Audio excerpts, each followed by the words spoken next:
"Why did you even bother, Helen? This Christmas dinner is ridiculous." That's what my daughter-in-law hissed loud enough for everyone to hear, her voice slicing through laughter and holiday chatter. My son just stared at the floor, silent. 14 faces turned toward me, some embarrassed, some pitying. For a moment, I forgot the aching in my feet and the hours I'd spent cooking. I just clutched my grandmother's china and stood frozen by the table I decorated alone. All those years I sacrificed for my son, and now, with the cameras flashing and Rebecca in her red dress, it felt like I was the outsider in my own home. But I held back the tears. I stood tall, adjusted my napkin, and didn't let them see me break, because in 42 minutes, the doorbell would ring, and everything would change. It was 6:47 p.m. on Christmas Eve, December 24th, 2024. The smell of roasted turkey and cinnamon filled my dining room, mixed with the sweet scent of my homemade apple pie cooling on the counter. I had been cooking for 3 straight days. My feet ached, my lower back throbbed from standing at the stove since 5 a.m. that morning. But I didn't care. This was going to be perfect. This was going to be the Christmas that brought my family together. I was standing near the credenza, adjusting the white linen napkins I had ironed that afternoon, when Rebecca walked through my front door. She didn't knock. She never did anymore. Her heels clicked sharp against my hardwood floor. Behind her came her parents, Gerald and Martha, her sister Diane, Diane's husband Paul, and their 3 teenagers who immediately pulled out their phones. Rebecca stopped in the archway between my foyer and dining room. She was wearing a red silk dress, her blonde hair pulled back tight. Her eyes scanned my table, the one I had set with my mother's china, the one I had decorated with fresh pine branches and gold candles I bought at Target for $42. I watched her lips curl. "Seriously, Helen." Her voice cut through the warm air like ice. "This is what you came up with?" My hands froze on the napkin. My mouth went dry. She stepped closer to the table, her manicured finger pointing at my centerpiece. "This looks like something from a retirement home craft fair. Did you even try?" Behind her, I saw my son Michael walk in. Our eyes met for just a second. I waited for him to say something. Anything. He looked down at his phone. Rebecca picked up one of my hand-folded napkins and let it drop back onto the plate. "Everything's wrong. You don't know how to do anything right. This is honestly ridiculous." I felt heat rise to my face. My heart pounded so hard I could hear it in my ears. 14 other people stood in my living room, watching this, watching her humiliate me in my own home. The home where I raised Michael, the home where I had spent $800 of my Social Security money to feed all of them. But what Rebecca didn't know, what none of them knew, was that in exactly 42 minutes, someone was going to ring my doorbell. And when I opened that door, Rebecca's entire world was going to shatter. Before we go any further, do me a favor. Hit that like button right now. Because what I'm about to tell you, you won't believe it until the very end. Let me take you back to where this all started. Back to a time when I actually believed Rebecca cared about me. Back when I thought I was gaining a daughter, not losing my son. It was June 14th, 2019, a Saturday. Michael had called me 3 weeks earlier, his voice electric with excitement. "Mom, I met someone really special. I want you to meet her." I remember exactly where I was standing, right by my kitchen window, watching Mrs. Patterson water her roses across the street. My boy was 36 years old then, and this was the first time he had ever sounded this serious about a woman. We met at Olive Garden on Route 42, the one near the mall. I got there 15 minutes early, wearing my navy blue dress, the one my late husband Tom always said made my eyes look brighter. I was nervous. I ordered a water with lemon. My hands were shaking slightly when I saw them walk in. Rebecca was beautiful. I won't lie about that. She was 28 then, tall and slim, with perfect posture and blonde hair that caught the afternoon light streaming through the window. She wore a cream-colored blouse and tan slacks. Everything about her seemed polished, put together.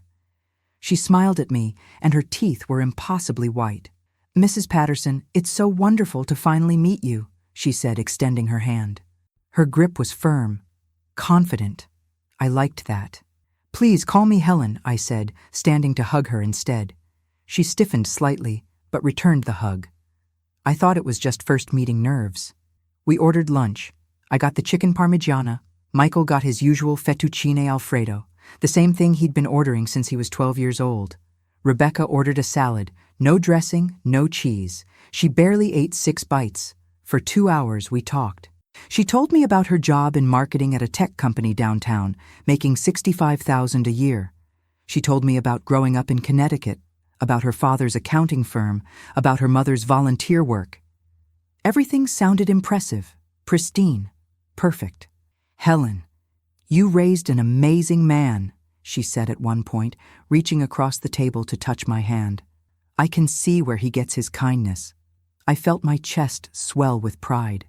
My son had found someone who appreciated him. Someone who saw what I saw. When the check came, I reached for it immediately. "This one's on me," I said. "Are you sure?" Rebecca asked, but she didn't fight me. The total was $68.43. I remember because I had withdrawn $80 that morning specifically for this lunch. Looking back now, I should have noticed that she expected me to pay, that she didn't even reach for her purse, but I didn't notice. I was too happy. The engagement happened 4 months later, on October 22nd, 2019. Michael proposed at sunset in Morrison Park, the same park where Tom had proposed to me 43 years earlier. He told me afterward, his eyes wet with emotion, that he had chosen that spot because he wanted to honor his father's memory. I cried for an hour that night, looking at Tom's picture on my nightstand, wishing he could have been there to see this. The wedding planning started immediately. Rebecca's mother, Martha, called me 3 days after the engagement. "Helen, we need to talk budget," she said. Her voice was clipped, businesslike. "Gerald and I can contribute $15,000. What can you do?" $15,000. I had $12,000 in my savings account, my entire emergency fund. Money I had saved over 8 years from my monthly pension of $1,900. "I can match that," I heard myself say. Why did I say it? Because I wanted Michael to have the wedding he deserved. Because Tom was gone, and I was the only parent he had. Because I thought that's what mothers did. I gave them $12,000 on November 30th, 2019. I handed Rebecca a check at my kitchen table. She looked at it, folded it once, and put it in her purse. "This is great, Helen," she said. "This will cover the photographer and the cake." She didn't hug me, didn't thank me with any real warmth. Just, "This is great." The wedding was originally planned for May 2nd, 2020, but 3 weeks before the date, Rebecca called me. "Helen, we're postponing. The venue double-booked us, and we're not settling for their backup option. We deserve better." Her tone made it clear this wasn't up for discussion. They rescheduled for September 12th, 2020. It was a smaller ceremony than originally planned, only 30 people, at a vineyard outside the city. I wore a lavender dress I bought at Macy's for $98. I sat in the front row, alone, where Tom should have been sitting next to me. I watched my son marry this woman. I watched him look at her like she hung the moon, and I was happy for him. I really was. At the reception, Rebecca came up to me during dinner. "Helen, thank you for everything," she said, leaning down to kiss my cheek. "You've been so generous. You're family now," I told her, my eyes filling with tears. "This is what family does." She smiled and walked away. I didn't see her again for the rest of the night. The first year of their marriage was quiet. They moved into a rental house on Elmwood Street, about 20 minutes from me. I would visit every other Sunday, bringing groceries or a casserole I had made. Rebecca was always polite, always said thank you, but there was a distance, a coolness I couldn't quite name. In March 2021, they started looking at houses to buy, real houses. Michael called me on a Tuesday evening. "Mom, we found one. It's perfect. 4 bedrooms, big backyard, great neighborhood, but we're short on the down payment." "How short?" I asked. $22,000. My heart sank. I had rebuilt my savings to about $8,000 after the wedding. "Michael, I don't have that much." There was silence on the phone. Then Rebecca's voice in the background. "I told you she wouldn't help." That sentence, those 7 words, they hit me like a slap. I didn't say I wouldn't help, I said quickly. I said I don't have 22,000, but I have 8. You can have all of it. More silence. Then Michael. Okay, Mom, that would be amazing. Thank you. I gave them $8,000 on March 19th, 2021. I met them at their bank. Rebecca barely looked at me when I handed over the cashier's check. They bought the house on April 3rd. A beautiful 2-story colonial with white shutters and a maple tree in the front yard. I helped them move in on April 10th. I packed boxes, cleaned bathrooms, organized their kitchen. Rebecca directed me like I was hired help. Helen, those plates go in the upper cabinet, not the lower one, she said at one point, her voice sharp. I moved the plates. And can you not use so much cleaner on the counters? It leaves streaks. I used less cleaner. For 6 hours I worked. At the end of the day, Michael hugged me. Thanks, Mom. I don't know what we'd do without you. Rebecca was already upstairs, unpacking her clothes. Did I feel used? Maybe, but I pushed the feeling down. This was my son, my only child, and Rebecca was his wife. I had to make this work. Over the next year, I convinced myself things were fine. I visited every few weeks. I brought gifts for no reason. A new throw blanket I found on sale for $32. A set of wine glasses I thought would look nice in their dining room. Rebecca accepted them with a nod. Never enthusiasm. Just acknowledgement. But I didn't see what was happening. I didn't see the way she rolled her eyes when I suggested we have Sunday dinners together. I didn't see the way she sighed when I called Michael's phone and she answered instead. Or maybe I did see it. Maybe I just didn't want to believe it. Because believing it would mean admitting I had made a terrible mistake. That I had given my money, my time, my heart to someone who saw me as nothing more than a wallet. An inconvenience. An old woman who didn't know when to disappear. In February 2022, Tom's 3rd death anniversary, I invited them to dinner at my house. I made pot roast, his favorite. I set 3 places at the table. I waited. They didn't show up. At 7:30 p.m., Michael texted, "Sorry, Mom, Rebecca wasn't feeling well. Rain check?" There was no rain check. That should have been my first real clue, but I ignored it. I wrapped up the leftovers and ate pot roast alone for 4 days, each bite a reminder that something had changed, that I was losing my son to a woman who didn't even have the decency to call and cancel herself. But I kept trying, kept showing up, kept believing that love, that family, could overcome this distance. I had no idea how much worse things were about to get. The signs were there. Looking back now, I can see them so clearly, like words written in bold red ink. But when you're living through it, when you're desperate to believe the best in people, especially family, those signs become easy to explain away, to justify, to ignore. The first real incident happened on Mother's Day, May 8th, 2022. I had hoped, maybe foolishly, that they would invite me over, or at least call. I waited all morning watching my phone. At 2:15 p.m., I finally texted Michael, "Happy to make dinner for you both tonight if you're free." He responded at 4:32 p.m. "We're at Rebecca's parents' place. Didn't think you'd mind. Didn't think I'd mind. It was Mother's Day. I was his mother. But Rebecca's mother got the whole day." I sat at my kitchen table that night, eating a frozen dinner I heated in the microwave. Salisbury steak. It tasted like cardboard. I told myself it was fine. They were newly married. They had 2 sets of parents to juggle. It wasn't personal. But it felt personal. 3 weeks later, May 29th, Rebecca called me. Not Michael, Rebecca. "Helen, we're having a barbecue on Saturday, June 4th. Can you bring potato salad? Like, a lot of it. We're expecting 20 people." Not, "Would you like to come to our barbecue?" Not, "We'd love to have you." Just, "Bring potato salad." "Of course," I said. "How much is a lot?" "Enough for 20 people, Helen. Figure it out." She hung up before I could respond. I spent $43 on ingredients. I made 3 huge bowls of potato salad, the recipe my mother had taught me when I was 16. I drove to their house that Saturday at noon, the bowls carefully stacked in my car. When I arrived, Rebecca was in the backyard, directing her friends where to set up lawn chairs. She saw me struggling with the bowls and called out, "Just put them on the kitchen counter, Helen. No hello. No thank you. Just instructions." I put the bowls down and walked outside. I stood near the fence, alone, watching everyone laugh and talk. Michael was flipping burgers on the grill. I walked over to him. "Hey, honey," I said, touching his arm. He turned, smiled briefly. "Hey, Mom, thanks for the potato salad. Do you need help with anything?" "Nah, I got it. Rebecca's got everything organized." I stood there for another 45 minutes. No one talked to me except to ask where the bathroom was. At 1:50 p.m., I told Michael I wasn't feeling well and needed to leave. He barely looked up from the grill. "Okay, Mom. Feel better." I drove home and cried in my driveway for 20 minutes.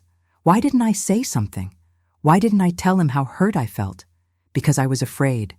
Afraid that if I complained, if I made waves, I would lose him completely. So I swallowed the pain and told myself I was being too sensitive. On July 19th, 2022, I had lunch with my friend Barbara Jenkins. We had known each other for 34 years, ever since our boys played Little League together. We met at the diner on Mason Street. I ordered a tuna melt. She ordered soup.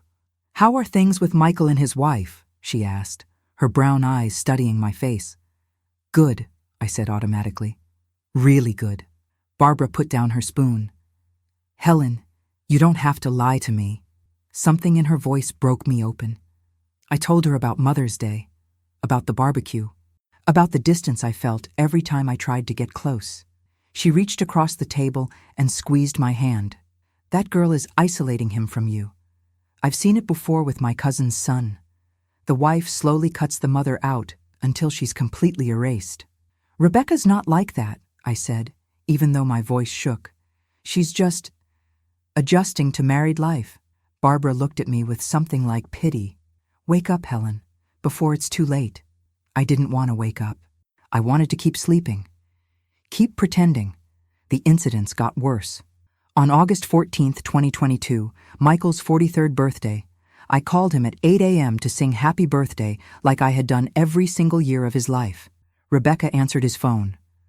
"Helen, it's really early," she said, her voice flat with irritation. "I know, honey.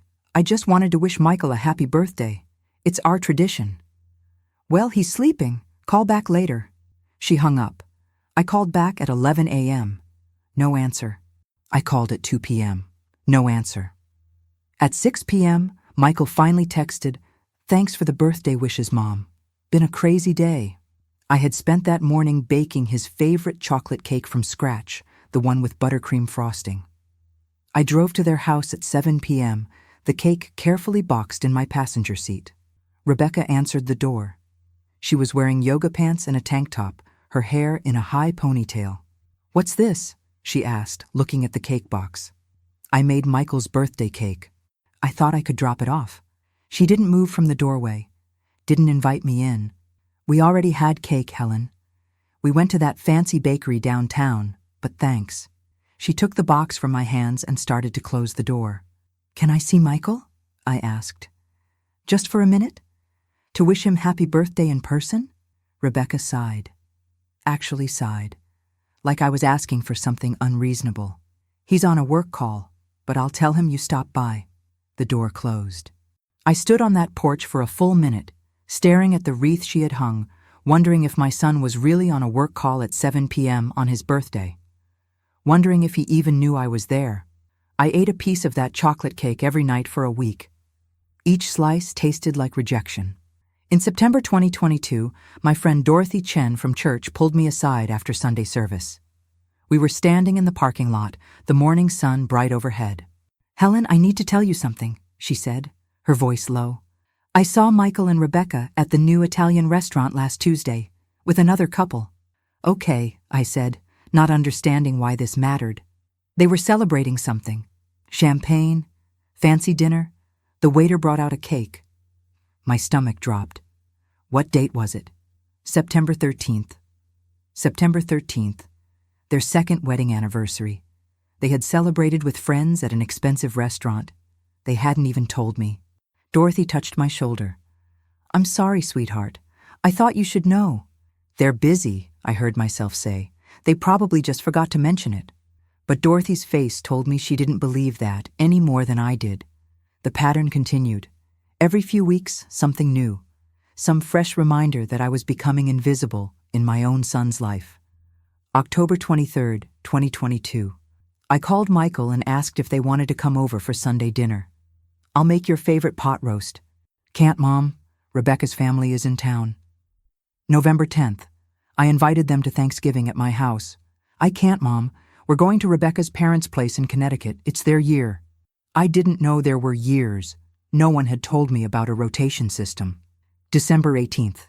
I asked if we could do a small Christmas celebration at my house before they went to Connecticut. Maybe just the three of us? I'd love to see you open presents. Michael's voice sounded tired on the phone. Mom, Rebecca already planned everything. We're leaving December 22nd. There's just no time. What if I come to your house, just for an hour? I have gifts. Silence. Then, let me ask Rebecca. He called back 30 minutes later. How about you drop the gifts off on the 21st? We'll be packing, but you can stop by quickly. Quickly. Like I was a delivery driver. On December 21st, 2022, I drove to their house at 4 p.m. I had wrapped their presents carefully, spent $160 total on gifts I thought they would love. A cashmere scarf for Rebecca, a leather wallet for Michael, gift cards to their favorite restaurants. Rebecca opened the door, looked at the bags in my hands and said, "You can just leave those by the stairs. We're really busy." I didn't even make it past the entryway. That night I called my sister Ruth in Florida. She's 73, lives alone since her husband died 5 years ago. I told her everything, every incident, every hurt. She listened quietly, then said, "Helen, you're letting that woman erase you, and Michael is letting it happen. You need to set boundaries. But if I set boundaries, I might lose him completely," I said, my voice breaking. "Honey, you've already lost him. You're just too afraid to admit it." Her words haunted me for weeks. Christmas Day 2022. I was alone. I had bought a small turkey breast, made stuffing for one, watched old movies on TV. My phone rang once. Michael, at 3 p.m., a quick call. "Merry Christmas, Mom. Rebecca says hi." The call lasted 4 minutes. I should have confronted him then. Should have demanded better. Should have said, "I'm your mother, and I deserve more than this." But I didn't, because I kept thinking it would get better, that Rebecca would warm up to me, that Michael would remember who raised him, who sacrificed for him, who loved him before anyone else did. I was wrong. The new year, 2023, started with hope. I told myself things would change. I would try harder, be less demanding, give them more space. But the truth was, no amount of space would ever be enough for Rebecca. Because she didn't want space, she wanted me gone. And slowly, methodically, she was making that happen. What I didn't know was that while I was trying to salvage my relationship with my son, while I was bending over backward to please his wife, Michael was living a lie that would eventually destroy everything. But I wouldn't find out about that for another 1.5 years. And when I did, it would change everything. The humiliation didn't happen all at once. It was a slow drip, like water torture. Each incident worse than the last. Each one taking a piece of my dignity until I barely recognized myself anymore. Easter Sunday, April 9th, 2023. Rebecca announced on social media that they were hosting Easter brunch at their house. I found out from a Facebook post. 27 people had commented saying they'd be there. I wasn't invited. I called Michael at 10 a.m. that morning. "Honey, I saw you're having Easter brunch. What time should I come over?" There was a pause, a long, uncomfortable pause. "Mom, it's really just for Rebecca's family and our friends. It's kind of a full house." "I'm your family," I said, my voice cracking despite my best effort to stay calm. "I know, Mom, but Rebecca already counted plates and food portions. There's just not enough. Not enough. Not enough space. Not enough food. Not enough room in my son's life for his own mother." "I could bring a dish," I offered, hating how desperate I sounded. "I could make my deviled eggs. You used to love those. Mom, please don't make this difficult. Those words, they hit me like a punch to the stomach. I was being difficult. Wanting to see my son on Easter made me difficult. I spent that Easter alone in my house, looking at the ham I had bought for $42, now sitting useless in my refrigerator. I remember sitting in Tom's old armchair, the brown leather one that still smelled faintly like his cologne, even after 6 years. I closed my eyes and imagined he was there. "What would you do, Tom?" I whispered to the empty room. "How do I fix this?" But Tom wasn't there to answer, and I had never felt more alone in my entire life. May 14th, 2023, my 70th birthday. I had told Michael about it weeks in advance. "I'm turning 70, honey. Maybe we could have dinner, just the 3 of us?" "Absolutely, Mom. We'll make it special." The day arrived. I waited for his call, for confirmation of plans. At noon, nothing. At 2 p.m., I texted, "What time tonight?" He responded at 4:47 p.m. "Mom, I'm so sorry. Rebecca forgot she had a work event tonight. Can we do it next week?" Rebecca forgot. Not we forgot. Rebecca. Like his wife's schedule was the only one that mattered. "Next week is fine," I texted back, even though my hands were shaking with anger and hurt. Next week came. No call. I texted on May 21st. "Still on for tonight? Things are really hectic, Mom. Let's shoot for June." There was no dinner in June either. On July 2nd, 2023, I was at the grocery store, Kroger on Highland Avenue, when I saw them. Michael and Rebecca in the produce section. I was near the bakery, maybe 50 feet away. My heart leaped.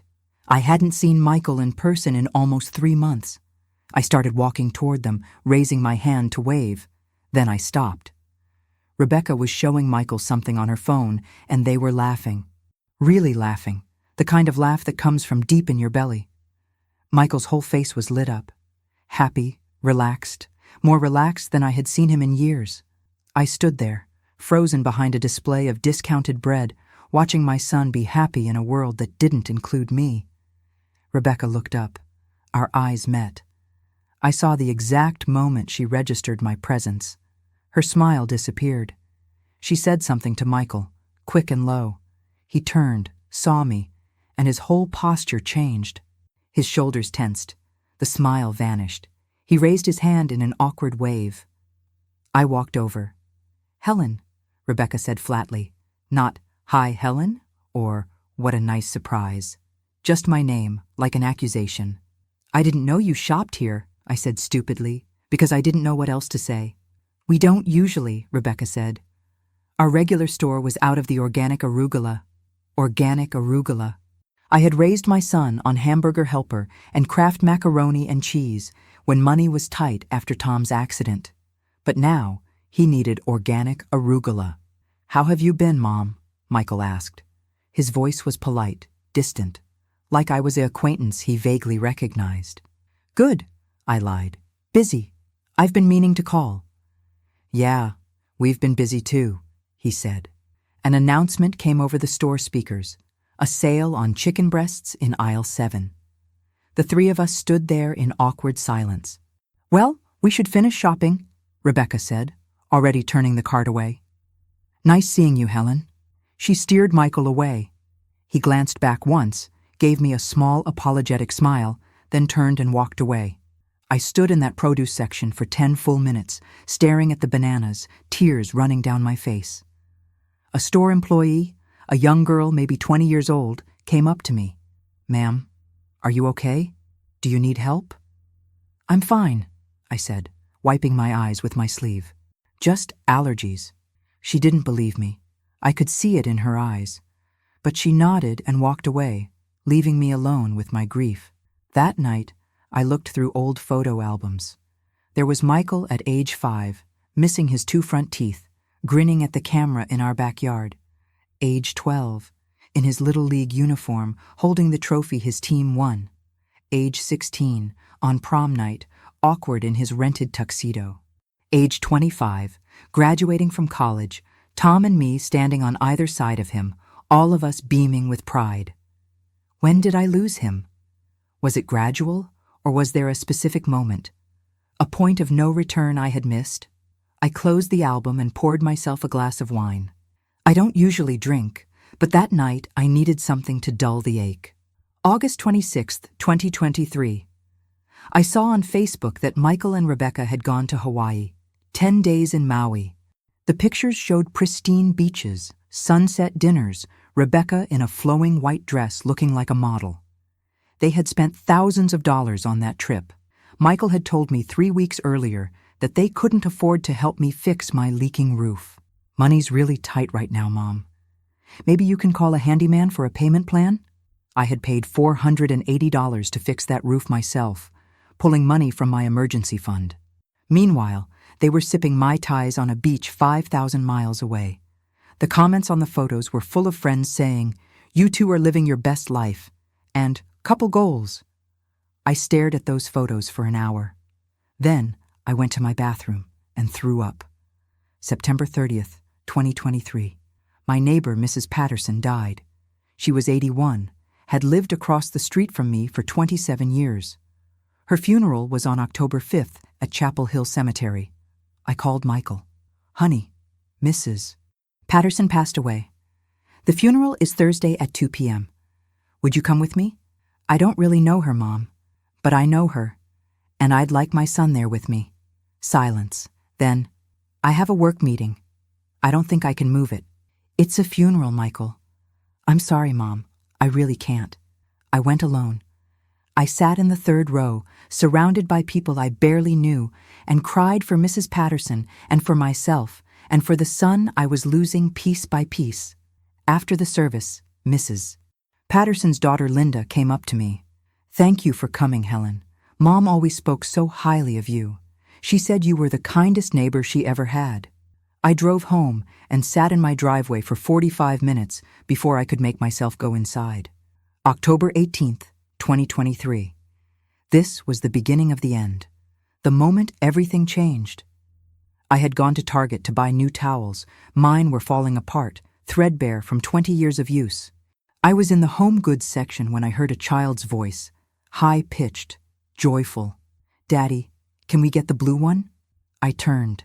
40 feet away, near the toy aisle, was a man crouched down next to a little boy, maybe 5 years old. The man's back was to me. He was wearing a gray hoodie and jeans. Something about his posture, the way he tilted his head, the exact shape of his shoulders. The man stood up, and I saw his profile. It was Michael. My heart stopped. Michael was here, at this Target, with a child. A child I had never seen before. A child who had just called him Daddy. I ducked behind a display of throw pillows, my hands shaking so hard I dropped my shopping basket. I peeked around the edge. A woman walked up to Michael. She was short, brunette, maybe 35 years old, pretty in a soft, gentle way. She was pushing a shopping cart with a little girl, maybe 3, sitting in the front seat. The woman kissed Michael. On the lips. A quick, familiar kiss, the kiss of a wife. Michael picked up the little boy and put him in the cart. The 4 of them walked toward the checkout, laughing about something. A family, a complete, happy family. And I was standing behind a pile of throw pillows, my whole world crumbling around me. I waited until they left the store. Then I ran to my car and sat there, hyperventilating, trying to process what I had just seen. Michael had another family, another wife, other children. Children I had never met, a whole separate life. How long? How long had this been going on? I started my car with trembling hands and followed them. I know I shouldn't have. I know it was wrong. But I needed to know, needed to understand. They drove to a neighborhood called Willow Creek, about 30 minutes away. A nice neighborhood, upper middle class. They pulled into the driveway of a 2-story brick house with a red door and a tire swing in the front yard. I parked down the street and watched them unload shopping bags. Watched Michael lift the little girl out of the car, spin her around, make her laugh. Watched the woman, his other wife, wrap her arm around his waist as they walked into the house. I sat in my car until it got dark. Until 8:47 p.m., according to my dashboard clock. Then I drove home in a daze. That night, I didn't sleep. I lay in bed, staring at the ceiling, my mind racing. Michael had been living a double life. For how long? Years? Did Rebecca know? No, she couldn't know. She would have said something. She would have left him. Unless she didn't know either. For 3 days, I didn't eat, didn't leave my house. I called in sick to my part-time volunteer work at the library. I just sat in my living room, trying to figure out what to do. On October 21st, I drove back to that house in Willow Creek. I needed to know more. I needed to see it again, to confirm I hadn't imagined it. The house looked peaceful in the afternoon sunlight. The mailbox had a name on it. The Stevens family. Stevens, not Patterson. Michael was using a different last name. I got out of my car and walked up to the mailbox. My hands were shaking. Inside were several envelopes. I shouldn't have, but I looked at them. Bills addressed to Michael Stevens and Jessica Stevens. A birthday card for Jacob Stevens from someone named Grandma Betty. Jacob, that was the little boy's name. I put the mail back carefully and walked back to my car.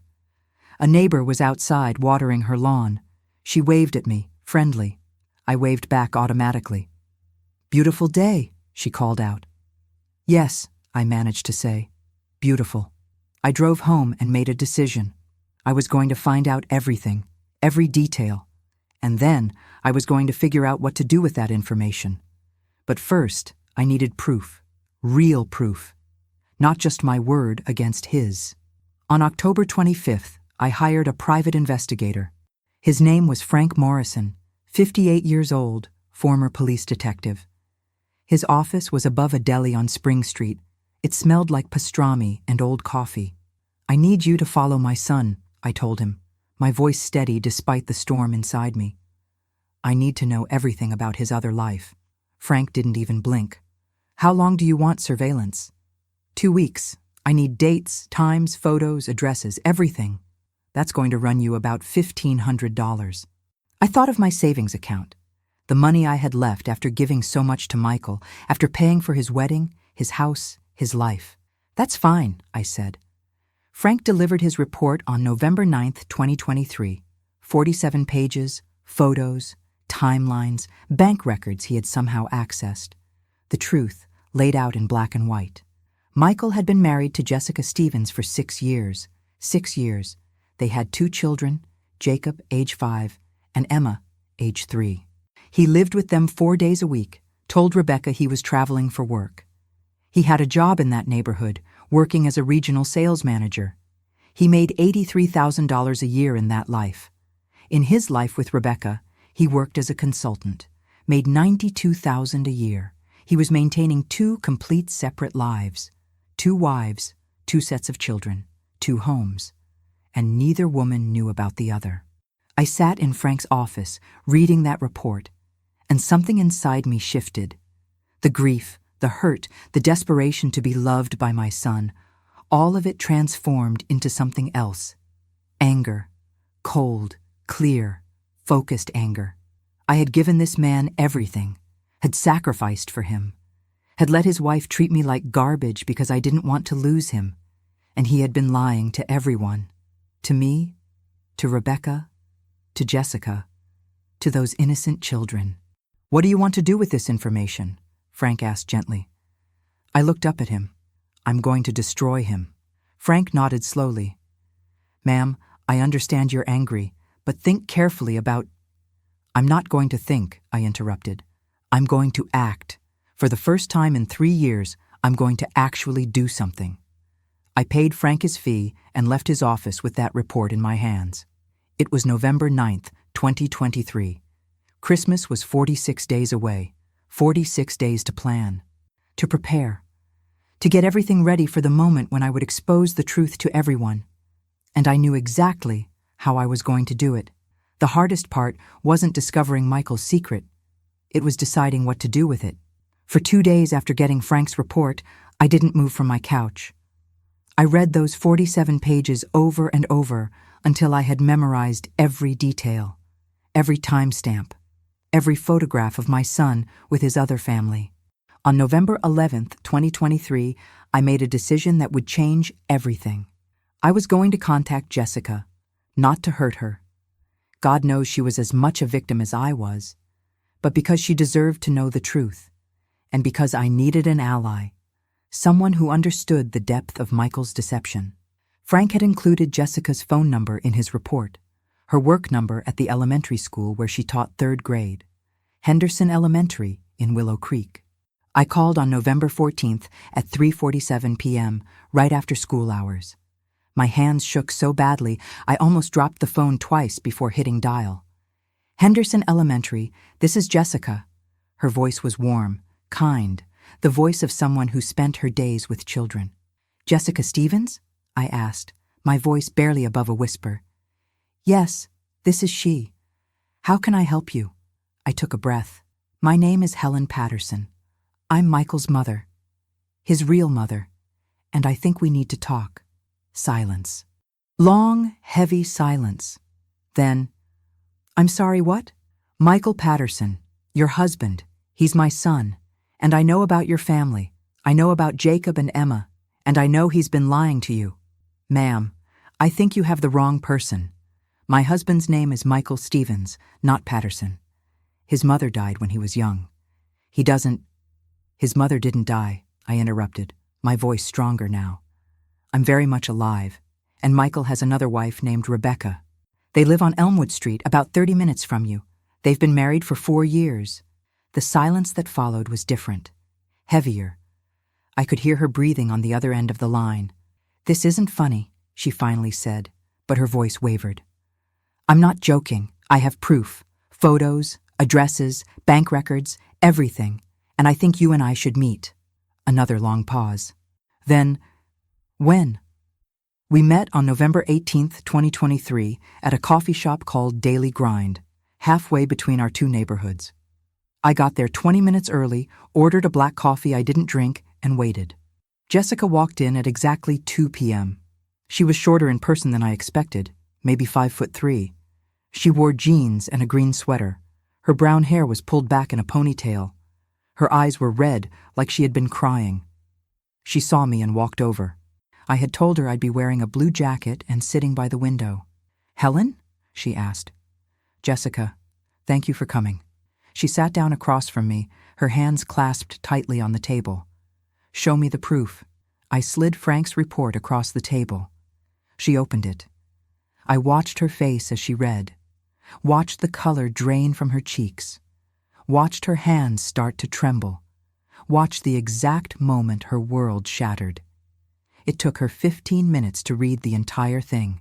When she looked up, tears were streaming down her face. 6 years, she whispered. We've been married for 6 years. Jacob is 5. Emma is 3. How could he? How could he do this? I don't know, I said honestly. But he did. And now, we both know the truth. Jessica wiped her eyes with her sleeve. Does his other wife know? Rebecca. No. At least, I don't think so. Are you going to tell her?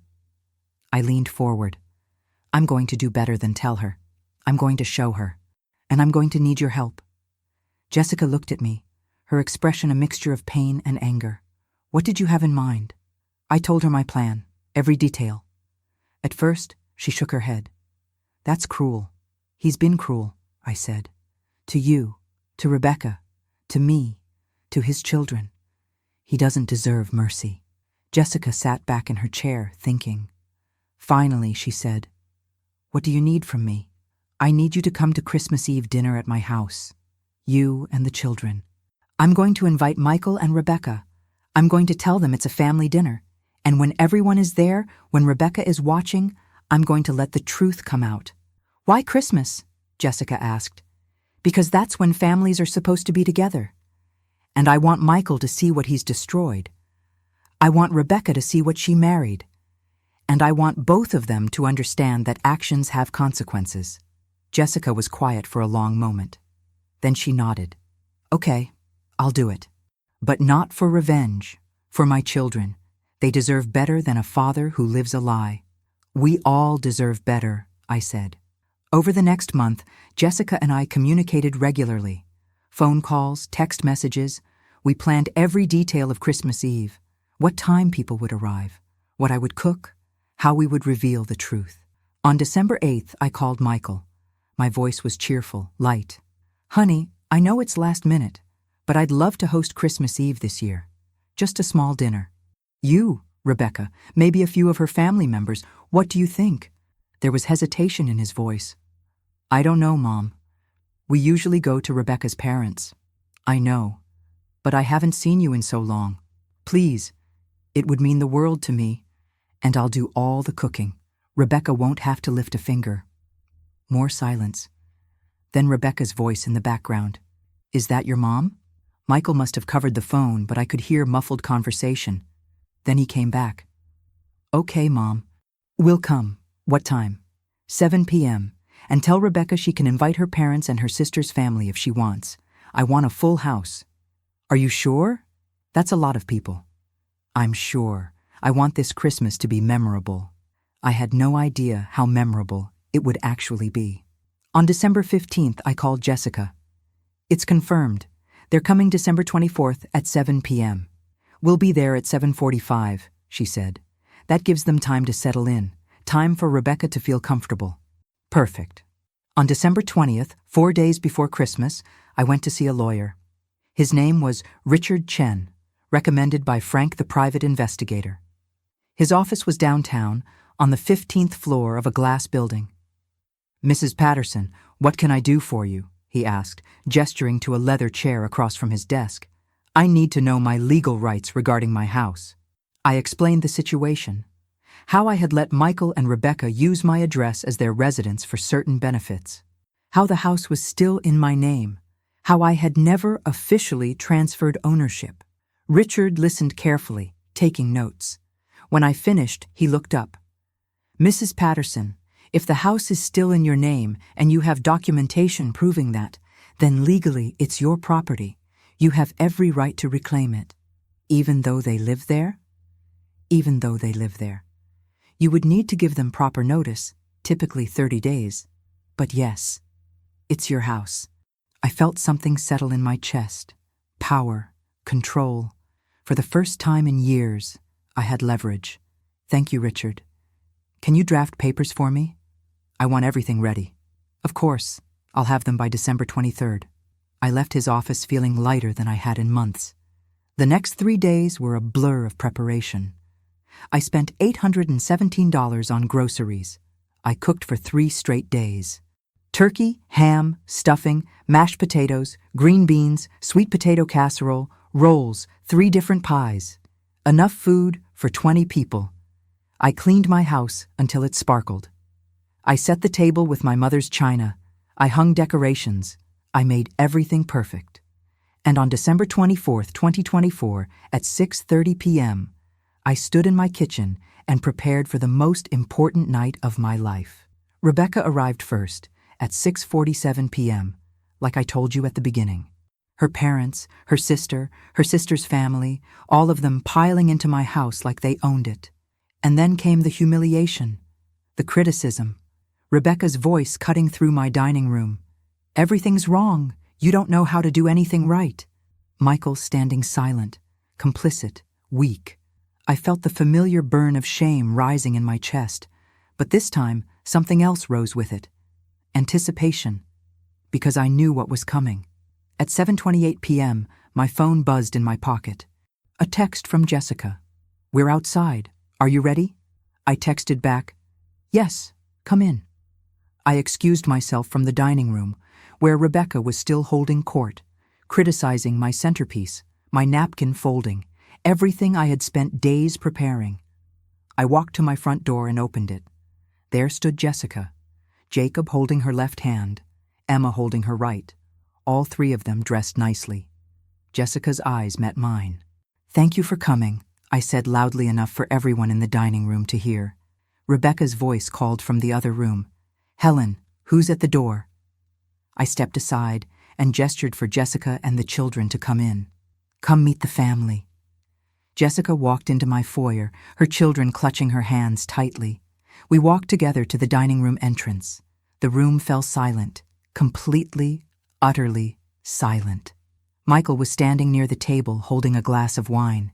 When he saw Jessica, the glass slipped from his fingers. It shattered on my hardwood floor, red wine splashing across the wood like blood. His face went white. Actually white, like all the blood had drained away. "Michael," Jessica said softly, "aren't you going to introduce me to your family?" Rebecca stood up from her chair. "Who the hell is this, Helen?" I smiled, a cold, satisfied smile. "This is Jessica Stevens, Michael's wife, and these are Jacob and Emma, Michael's children." The room exploded. Rebecca spun on Michael. "What is she talking about? Michael, what the hell is going on?" Michael opened his mouth, closed it. No words came out. Jessica walked further into the room, her children pressing close to her sides. "I'm his wife," she said, her voice steady despite the tears on her cheeks. "We've been married for 6 years. We live in Willow Creek. Michael comes home to us 4 nights a week, or at least he used to." Rebecca's mother, Martha, stood up. "This is insane! Michael, tell them this is insane!" But Michael couldn't speak. He just stood there, frozen, his eyes darting between Rebecca and Jessica. Rebecca grabbed his arm, her perfectly manicured nails digging into his sleeve. "Michael, say something! Tell her she's crazy!" "I can't," Michael finally whispered, "because it's true." The words hung in the air like smoke. Rebecca stumbled backward. "What?" "It's true," Michael said louder. "Jessica is my wife. Those are my kids.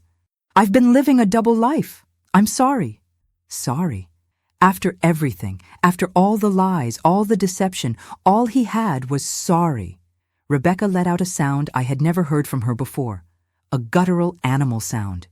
"You bastard! You fucking bastard!" She lunged at him. Actually lunged, her hands reaching for his face. Her father, Gerald, grabbed her, pulled her back. "You've been married to someone else this whole time?" Rebecca screamed. "You have kids? Kids?" Michael's voice was small, pathetic. "I didn't mean for it to happen. It just spiraled out of control." "Spiraled out of control?" Jessica's voice cut through the chaos. "You married me 6 years ago. You created a family with me. You were there when I gave birth to both of our children.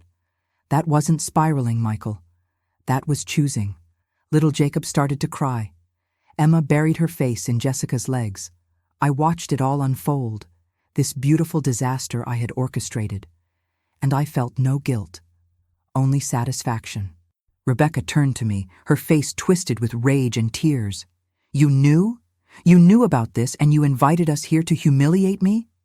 "I invited you here to show you the truth," I said calmly. "Something I should have done a long time ago." "This is sick," Rebecca spat. "You're a sick, vindictive old woman." "Maybe," I said.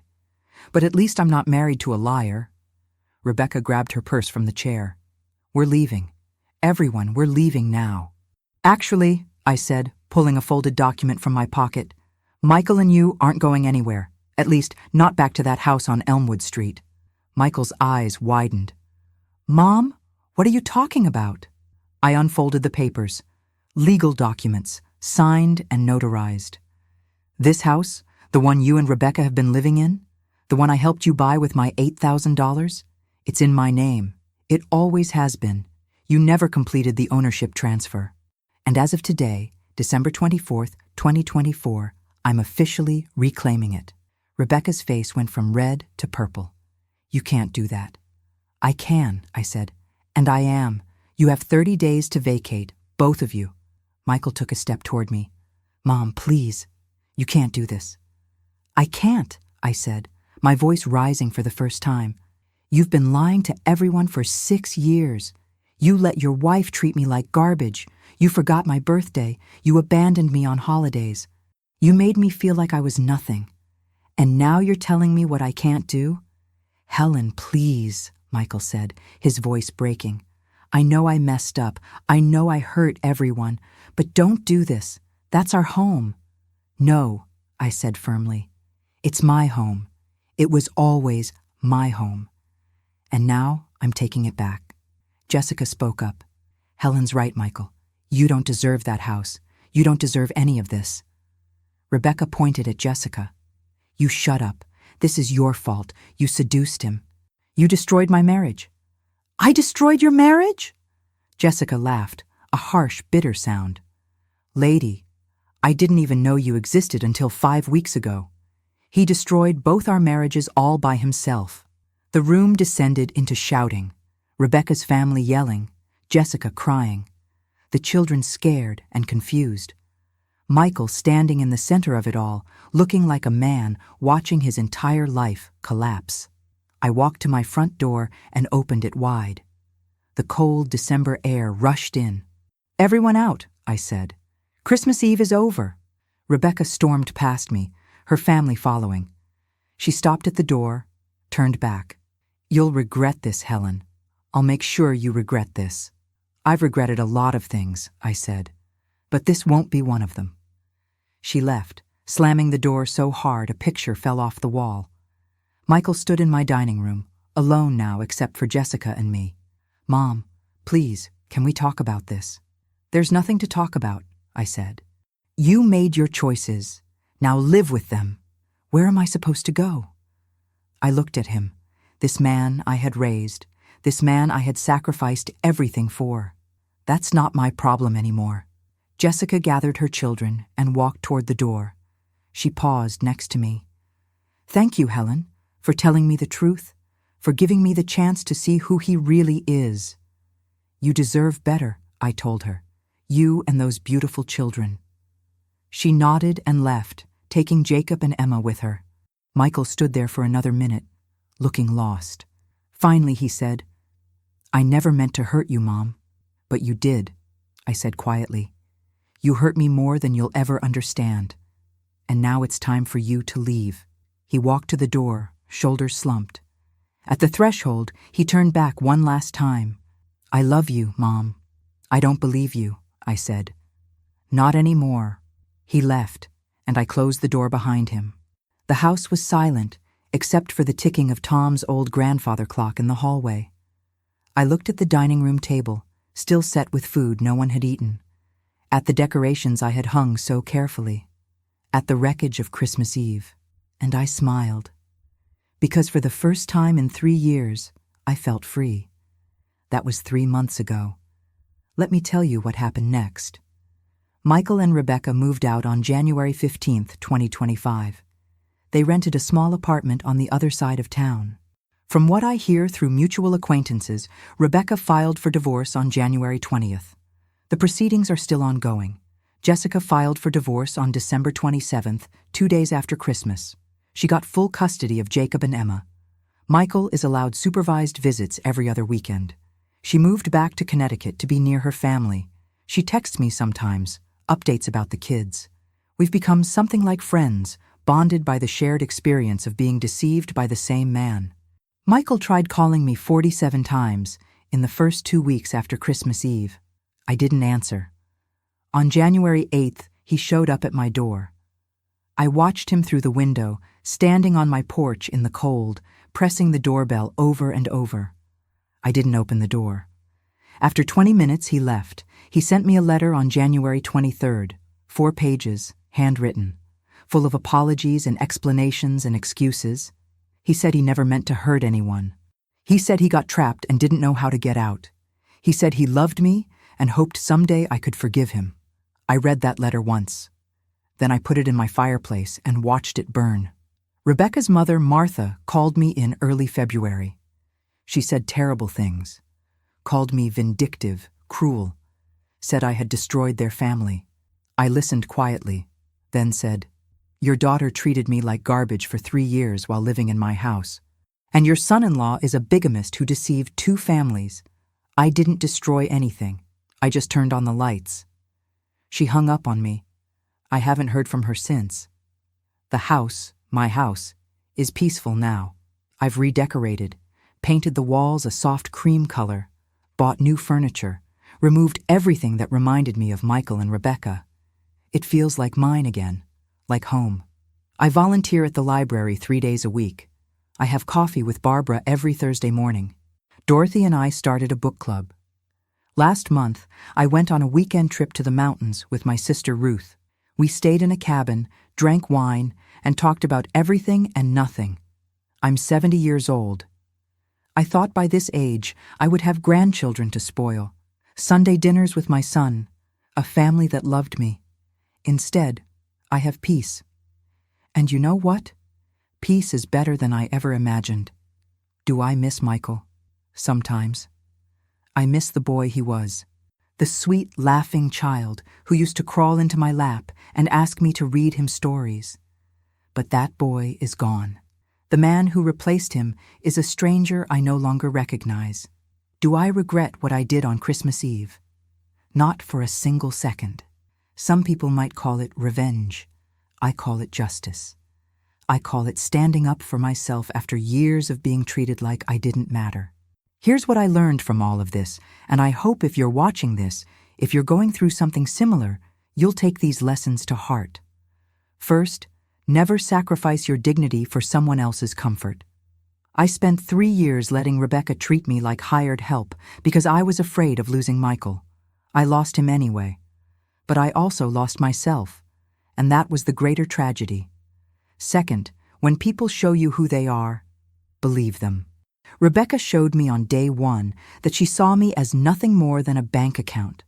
Michael showed me with every forgotten birthday, every canceled dinner, that I wasn't a priority in his life. I ignored the signs because I wanted the story to be different. But wanting doesn't change reality. Third, blood doesn't excuse bad behavior. Michael is my son.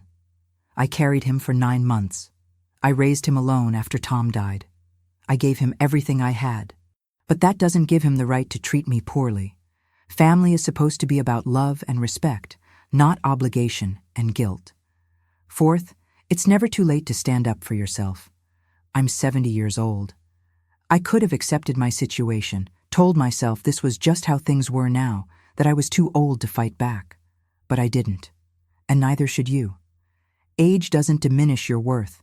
It doesn't erase your right to dignity. Fifth, sometimes the most loving thing you can do is walk away. I loved Michael. Part of me always will. But loving someone doesn't mean tolerating their abuse. It doesn't mean being a doormat. Real love requires boundaries. And sometimes the boundary is goodbye.